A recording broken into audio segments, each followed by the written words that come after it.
નમસ્કાર મિત્રો, તમારા વાળ પણ ખૂબ જ ખરી રહ્યા છે અને તમે કેમિકલ વાળા શેમ્પૂ વાપરીને થાકી ગયા છો તો આજનો વિડીયો તમારા માટે।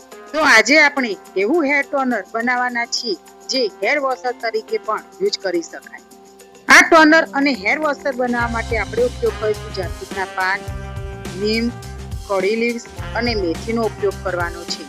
જાસૂદના પાનમાં વિટામિન સી અને એમિનો એસિડ ભરપૂર પ્રમાણમાં હોય છે જે નવા ગ્રોથ માટે જાણીતું છે અને તે ક્લિન્જર તરીકે પણ ઉપયોગી છે।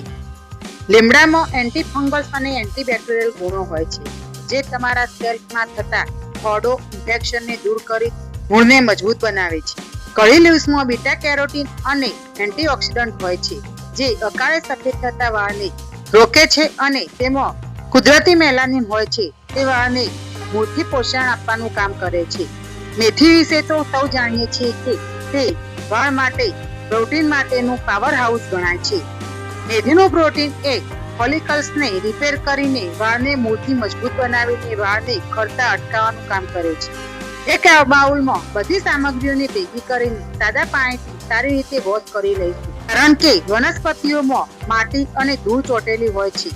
જો તમારા સ્કેલ્પમાં માટી અને ધૂળ વાળું પાણી જશે તો તમારા સ્કેલ્પમાં ઇન્ફેક્શન થવાની શક્યતા વધી જાય છે।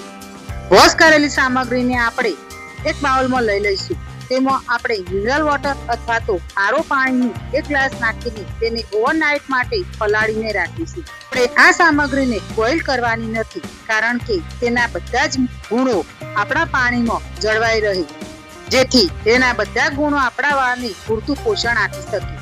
બીજા દિવસે સવારે તમે જોઈ શકો છો આ પાણીમાં આ બધી વનસ્પતિ અને મેથીના દાણાના ગુણો આવી ગયા છે। મેથીના દાણા ફૂલીને મોટા થઈ ગયા છે। હવે આ વનસ્પતિઓને આપણે હાથેથી સારી રીતે મસળી લઈશું।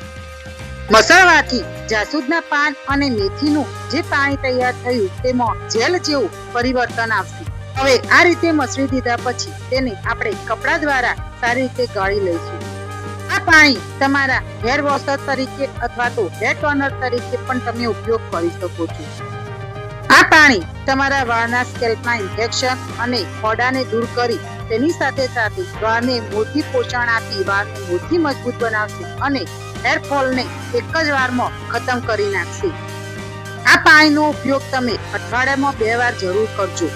મિત્રો, તમે ક્યારે આ રેમેડી બનાવી છે અને જો બનાવીને તેનો યુઝ કર્યો હોય તો તે મને કોમેન્ટમાં જણાવજો તમને શું ફાયદા થયા।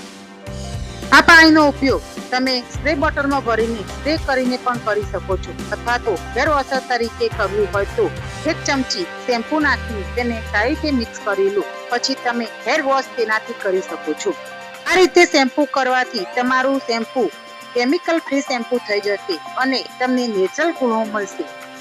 મિત્રો, આ વિડીયો તમને કેવો લાગ્યો તે નીચે કોમેન્ટ બોક્સમાં જણાવો અને વિડીયો ગમ્યો હોય તો લાઈક કરો, તમારા ફેમિલી સાથે શેર કરો અને ચેનલને અત્યારે સબસ્ક્રાઇબ કરી લો। આવા નવા વિડીયો સાથે ફરીથી મળીશું, ત્યાં સુધી આવજો।